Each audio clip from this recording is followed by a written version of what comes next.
में भूख मिटाने की, उसी हम बीपीएससी एग्जाम के भूखे हैं। री एग्जाम कोई भी करवा दे, हम उनके तरफ आशावादी नजरों से देख रहे हैं। बस हमारी मांग पूरी होनी चाहिए, री एग्जाम होनी चाहिए। जैसे बच्चे कह रहे हैं, जैसा राम जी ने अभी कहा कि आज कुछ पॉजिटिविटी दिखी हमको, आज कुछ आस जगी है, तो क्या इसके पहले आप ब्यासा थे? नहीं, ऐसा नहीं है। वो राम जी का ठीक है, राम जी ने कहा, कल के जो राज्यपाल जी का थोड़ा मोटिव रहा उसको लेकर के वो बोल रहे हैं, लेकिन आज जो कि है वाकई में कल से बेहतर रिस्पांस रहा। लेकिन वो तो संवैधानिक मुखिया, वही बता रहा हूँ, मैं वही बता रहा हूँ कि जो संविधान में बैठे लोग हैं उनकी एक संवैधानिक परिधि है, वो ज्यादा से ज्यादा क्या कर सकते हैं, हमारी मांग को अनुशासित करके संबंधित अधिकारी को भेज सकते हैं, उतना ही। अनशन तोड़वाने की भी बात हो रही है, क्या आप लोग प्रेशर करेंगे? बिल्कुल, हम तो आपके चैनल के माध्यम से हम लोग गए भी थे।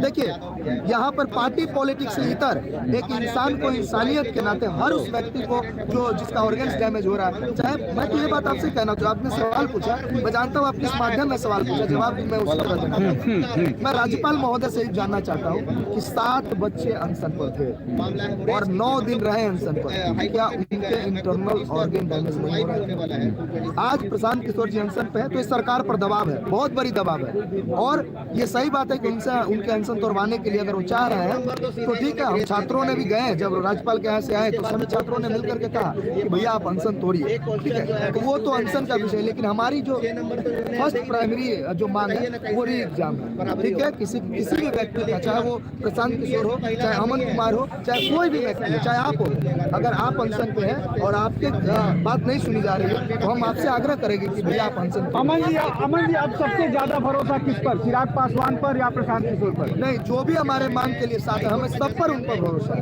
मैं पहले ही कह दिया हूँ कि मैं एक आशावादी नजर से सभी को देख रहा हूँ, चाहे वो प्रशांत भैया हो, चाहे चिराग भैया हो, चाहे पप्पू यादव हो, चाहे तेजस्वी यादव हो, हम लोग सभी। लेकिन सबसे बड़ी खुशी की बात यह है कि सरकार में बैठे प्रथम लोग हमें बुलाए हैं, ये हमारी पहली जीत है। हमने इसे को जीत के नजर से देखा। यदि कोर्ट का फैसला आपके पक्ष में आता है तो क्रेडिट किसको देंगे? उन सभी लोगों को, उन सभी छात्र संगठनों को, सभी छात्रों को जो 28 तारीख से बैठे हैं, उन सभी अभिभावकों को, चाहे वो नेता हो, चाहे वो समाज सेवी हो, जो हमारे साथ आकर के खड़ा रहे, हम सभी को देंगे। लेकिन जनसुराज के माध्यम से नहीं, देखिए, आप पार्टी का, आप देखिए, आप पत्रकार लोग हमेशा छात्रों को पार्टी से मत जोड़िए, ठीक है। हम किसी पार्टी के स्पोक पर्सन नहीं है। अगर हम जन स्वराज के स्पोक पर्सन होते तो हम यहाँ नहीं आते, ठीक है। अगर हम चिराग जी के स्पोक पर्सन होते तो हम आरजेडी नहीं जाते, और हम आरजेडी के स्पोक पर्सन होते तो हम कांग्रेस सदाकत आश्रम नहीं जाते। हम लोग सभी से कांटेक्ट किया, लेकिन सबसे बड़ी बात है कि सरकार में बैठे पहली बार किसी व्यक्ति ने हमें बुलाया, हमारी बात को अच्छे से सुना, और सबसे पहली बात उन्होंने कहा कि मुझे सरकार में किसी पद या किसी मंत्री को का लालच नहीं है। मैं जानता हूँ कि बच्चों के साथ गलत हो रहा है।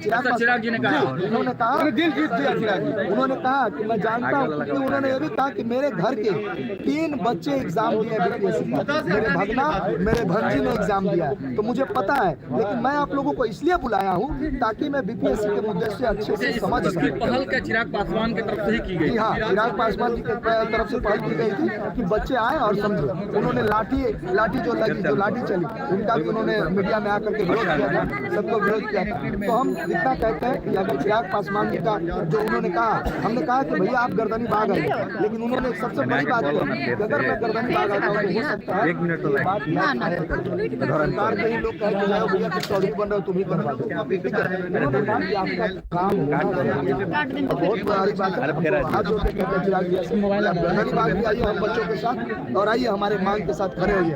आपको हमने 5 सांसद दिए हैं जिता करके, देर आए दुरुस्त आए, लेकिन हमारी मांग के साथ आइए भैया। तो ये थे अमन।